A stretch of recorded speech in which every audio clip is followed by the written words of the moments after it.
Everyone, this is Kirei with another layout for Bramble Fox.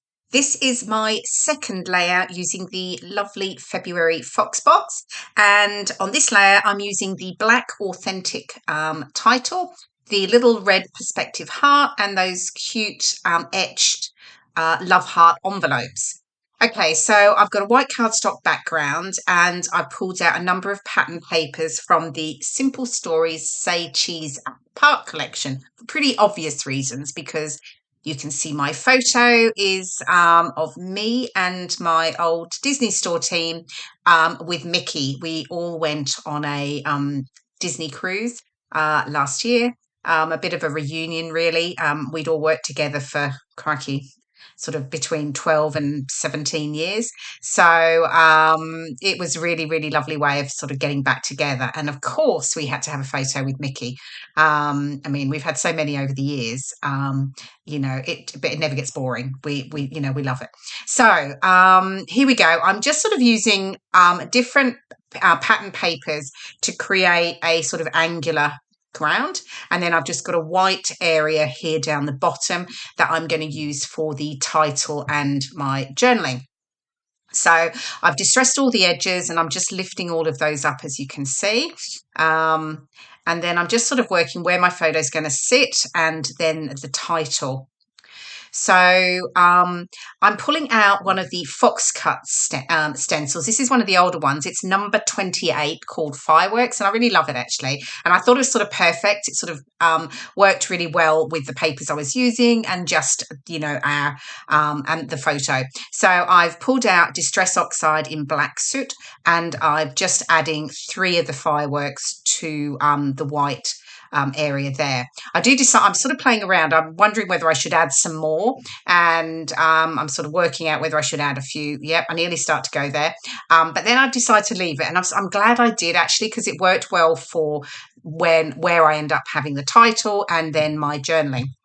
So I'm just going to mount my photo. I've pulled out a couple of pattern papers there, but I do end up with this really nice sort of rainbow stripy one. I just felt it added a bit of a pop of colour, particularly as the photo sits over on the black paper on the left there. So I just like the way how that's set up from that.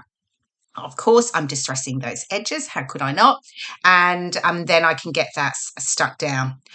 I've pulled in the one of the stickers, this border sticker here, and I'm just wondering whether I can add that in as a little bit of extra detail there. And I like how it looks here under the black. But when I continue it, and you'll see in just a moment at the top, I wasn't quite sure that it worked because it sits over the red spot, and it looked too much. So I'm going to try it here. But it just isn't right. It sort of almost gets a bit lost. But I figure actually it'd be quite nice to add a pop of black down over here under the white pattern paper. And that works really well. So I'm happy with that. Brings a bit of black over to that right side. I'm just going to add some sticky foam to the top of the photo, and then I'll just, and it will stick flat on the bottom. I tend to like to do that mainly because if I'm building up any clusters and things like that around the photo, often it's around that bottom area, so they sort of stick well. Though not quite the case here, because I do add a cluster to the top left of the photo. Bringing in the trusty T-square to make sure it is absolutely straight, of course. And then I can actually start to build up the decorative elements. So bring in now I really do only have the sticker sheet with this collection. So, but I have a load of other sort of Disney embellishments that honestly I've collected over the years, and I've sort of hoarded them. It's one of the things I do clear out my stash reasonably regularly, but the Disney elements I have tended to keep because I worked for the Disney store for 23 years. So I have lots of photos, and I figure that they'll always come in use. So, but I'm certainly, firstly, I'm just pulling out the stickers here and working out which ones I'm going to use. Obviously had to use that sort of half Mickey head, but I did just mat it onto the dotty pattern paper. I've got the little string of sort of coloured lights, the little hats, really just a random. I'm just sort of placing them, figuring out which ones I think will work and where will they go. So they don't all end up in those places, but I'm just really sort of playing around with which ones would work with my photo because the collection is quite focused on being at the park. So not all of them will work quite as well for me. So I'm just really playing around here. And then I will have a bit more of a play around and you'll see that off camera because otherwise it takes me ages figuring out where things are going to go. So what I'm doing with the stickers, because I'm just working with stickers, I'm actually just using an anti-static bag just to take the stick off them. And that way I can sort of lift them. Even if I'm putting them flat, I can lift and curl the edges, etc. So I'm just doing that with all of them before I start using them. And I think I'm going to move on in a moment and there we go. Yes. Now, I did get a bit carried away at this point. I nearly forgot I had to video when I started sticking everything down and then went, oh, normally I place it and then I'll start to work out and come back and show you what I've stuck. So unfortunately, I stuck down the elements on the right side, but you can pretty much see the things that I pulled out. I added those really cute little perspective love heart envelopes into that cluster on the right. And now I'm sort of working with this cluster on the left. Now, this one I really struggled with. I just wasn't getting it. I wasn't happy with things and I really played around a lot with this bit. So I will do this off camera shortly. But what I will do is I pulled out these little Mickey head buttons from my stash. Now, honestly, they must be, crikey, 10 plus years old. But you know what? Here they go. I've got 3 of them onto this layout. So, and I'm just adding a little decorative cluster to that bottom right as well. So there's one of the red Mickey buttons that I'll add there. And then I think I'm going to, that fun, I keep playing around with it, but it actually doesn't make the final cut in the end. It doesn't stay there. So here we go, still trying to work out this cluster, but I'm going to stick down that Mickey head button and then I'm going to take it off camera and just have a play.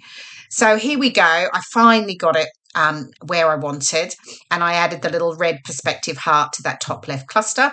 I'm bringing in some little sort of foam black dots, just playing around with working out where they're going to sit, and as usual they get moved around quite a lot, but here we go. Some to the bottom, and I just stuck with the black, just adding that, bringing in the pop of black because I've got the black title actually, so I quite liked adding in the pop of black to each of the clusters. I am just sticking them down with a bit of glossy accents because they're not particularly sticky, so I wanted to make sure they were nice and secure.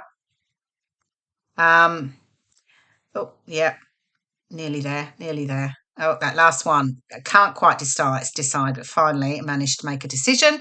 And then we can move on. Oh, that's right. I looked at these word stickers. And I should have looked at it before I started sticking the little the foam dots down because I could have added probably some of them into the clusters. But anyway, it was fine. I played around a lot, as you can see, and I've got a couple here. One says gangs all here, meeting the mouse, and never too old. So I actually end up with the 2 of them down the bottom there, the gangs all here and meeting the mouse, and I just get them stuck into that bottom cluster at the bottom triangle. And then the never too old, I'm just going to add a little bit of foam pad behind it and then tuck that in under the photo. So that just worked fine. And I think then next, what am I going to do next? I think I start to look at my title.